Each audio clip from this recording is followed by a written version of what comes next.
Salut à tous, aujourd'hui After Zap Image numéro 742, on va débuter avec deux infos mercato. La première, on prend la direction du nord de la France. L'attaquant nigérian Victor Osimhen va certainement prendre sa décision dans les tout prochains jours. On rappelle qu'Osimhen était tout proche de s'engager à Naples il y a une dizaine de jours. Il avait même fait le déplacement avec ses représentants, il avait même fait le déplacement aussi avec des dirigeants lillois du côté de Naples. Tout semblait être acté, et puis non, au final, pas de signature officielle du côté de Naples. Donc évidemment, le Napoli est toujours sur le dossier, mais on a appris depuis 24 heures qu'un gros club anglais est aussi entré dans ce dossier. A priori, il s'agirait de Tottenham, donc on va attendre la fin de semaine, je pense, pour avoir l'officialisation et le nouveau club de Victor Osimhen. L'Italie ou la Première Ligue semble être les destinations favorites pour accueillir l'attaquant nigérian. On continue avec une info du côté de Nice, info qui était sortie déjà il y a une petite semaine, c'est officiel maintenant. L'OGC Nice a formulé une première offre au FC Séville pour Ronny Lopez. À l'heure actuelle, aucun accord n'a été trouvé pour le moment entre les différentes parties, mais encore une fois, c'est un profil intéressant. Ronny Lopez, on l'a vu déjà depuis le début du mercato avec ce projet niçois assez ambitieux. Ils essayent de construire une équipe vraiment intéressante du côté du gym. Ensuite, on a une déclaration de Jérémy Ménez qui s'exprime sur Kylian Mbappé. Il nous dit: il m'impressionne énormément par sa maturité surtout. Jouer et être sur le terrain, c'est un plaisir et une passion pour lui, et ça se ressent. Pour moi, un joueur comme ça, il n'a pas de limite. Sa seule limite, c'est sa propre personne. Je pense on est tous d'accord pour dire que Kylian Mbappé n'a pas de limite et qu'il s'éclate tout simplement sur le terrain. Ensuite, on prend la direction de l'Espagne maintenant avec la victoire hier de la Real Sociedad 2-1 du côté de Villarreal et le nul de Retafe 0-0 face à Alaves. La course à l'Europa League en Liga s'annonce très très serrée jusqu'à la fin de la saison, même si pour le moment il est vrai que Villarreal et Retafe ont un petit avantage sur la Real Sociedad. Il reste 6 points à prendre, ça sera quand même très serré jusqu'au bout, puisque Retafe a quand même pas mal de difficultés à prendre des points dernièrement. Villarreal est tout proche de valider sa place pour l'Europa League. Il ne manque plus qu'un point au sous-marin jaune, et vous avez vu évidemment le classement. Le Barça est distancé par le Real Madrid, il ne reste plus que 6 points à prendre. Le Barça est à 4 points du Real Madrid, vous faites votre calcul, le Real Madrid pourra être sacré champion d'Espagne dans 2 jours en cas de victoire face à Villarreal. Les Madrilènes hier s'imposent 2-1 du côté de Grenade grâce à la French Touch, on va le dire. Ferland Mendy qui marque et qui continue sa très très grosse saison avec le Real, et puis encore un but aussi pour Karim Benzema, une victoire ô combien importante pour le Real Madrid. Regardez la petite info aussi qui concerne Ferland Mendy, qui est le 21e buteur différent cette année pour le Real Madrid en Liga. Jamais aucune autre équipe n'avait eu autant de buteurs au 21e siècle. Ça montre à quel point ce collectif du Real Madrid est bien huilé. Ça montre à quel point tous les joueurs participent tout simplement à l'effort collectif de ce groupe madrilène. C'est assez impressionnant d'avoir 21 buteurs différents. Autre petite statistique sur Vinicius Junior, qui a déjà joué 67 matchs officiels avec le Real à seulement 20 ans. Seuls Raúl et Iker Casillas ont disputé plus de rencontres que le Brésilien au même âge. Ça laisse à penser aussi que Vinicius a quand même un avenir radieux du côté de Madrid, déjà à l'âge de 20 ans, et il a quasiment 70 matchs joués avec l'effectif et surtout l'équipa du Real Madrid. C'est assez impressionnant. On continue avec quelques petites infos du côté de Barcelone. Déclaration du président Bartomeu qui nous dit à propos de Léo Messi: nous avons parlé, nous parlons et nous parlerons à Lionel Messi. Il veut terminer sa carrière ici. C'est sûr qu'on le prolongera. Je n'ai aucun doute qu'il continuera ici. Je pense que très peu de personnes quand même peuvent douter du fait que Léo Messi va encore une fois prolonger son contrat du côté de Barcelone. Bon, peut-être que ça prendra du temps, mais ça serait quand même très surprenant de voir Messi ne pas prolonger son contrat en Catalogne. Ensuite, autre info qui concerne un international français, puisque le Barça veut vendre Samuel Umtiti cet été et signer un défenseur central de haut niveau pour renforcer la défense. Le Barça est prêt à le prêter aussi pour une saison. Il y a déjà 3 clubs qui semblent être intéressés en Italie, à savoir le Napoli, la Lazio, la Roma et le Torino. Donc 4 clubs au final qui semblent être intéressés par Samuel Umtiti, évidemment du côté de Barcelone.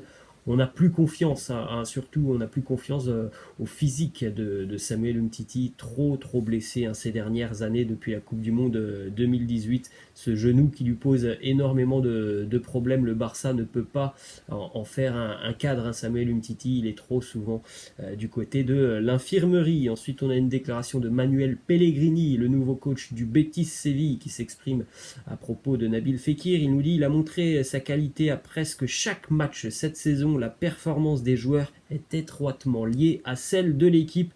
Je suis sûr que ses performances continueront de s'améliorer car il a toutes les qualités pour le faire. On espère que ça se passera mieux pour Fekir dans les prochaines semaines, et s'il continue du côté de Séville l'année prochaine. Ça a été une année quand même assez décevante pour le Betis. Bon, voilà, il y a ce changement d'entraîneur, ça prendra certainement quelques semaines, quelques mois avant de voir la touche Manuel Pellegrini du côté de Séville, mais je trouve que c'est un entraîneur qui est très expérimenté, et ça peut faire du bien à cette équipe du Betis pour retrouver une certaine forme de stabilité. On continue les amis avec ce classement. 7 des 10 joueurs qui ont inscrit le plus de buts sur penalty cette saison évoluent en Serie A. C'est assez incroyable comme statistique. On a par exemple Cristiano Ronaldo, 28 buts marqués en Serie A, 11 sur penalty, la même chose quasiment pour Immobilier, 29 buts marqués, 11 sur penalty. On a aussi par exemple Andrea Bellotti, 14 buts inscrits, 7 sur penalty. On a du Luis Muriel.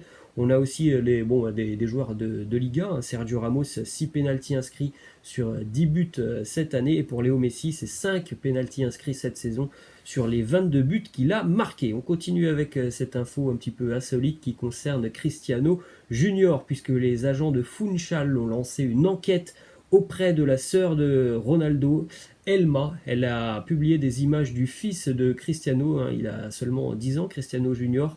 Il était au volant d'un jet ski sans la compagnie d'un adulte, et en plus dans les vidéos que l'on voit, la sœur de Cristiano lui demande ouvertement d'accélérer un petit peu. Donc voilà, une enquête a été ouverte. Je ne suis pas sûr que ça va plaire évidemment au papa Cristiano. Ensuite, on continue avec cette info qui concerne la Ligue italienne de football, qui a officialisé sa demande de réouverture partielle des stades pour la fin de la saison en Serie A. Un protocole est en cours de finalisation et sera envoyé au président de la fédération italienne dans les prochaines heures. Donc on aura peut-être du public pour les toutes dernières journées de Serie A. On continue les amis avec les infos qui concernent la Première Ligue. On jette un coup d'œil à la course à la Ligue des Champions en Première Ligue, qui n'a pas beaucoup bougé ce week-end, puisqu'au final Chelsea a été battu, Leicester a été battu, Manchester United hier a été tenu en échec à la 96e minute. Donc au final, les Mancuniens, qui avaient une très belle occasion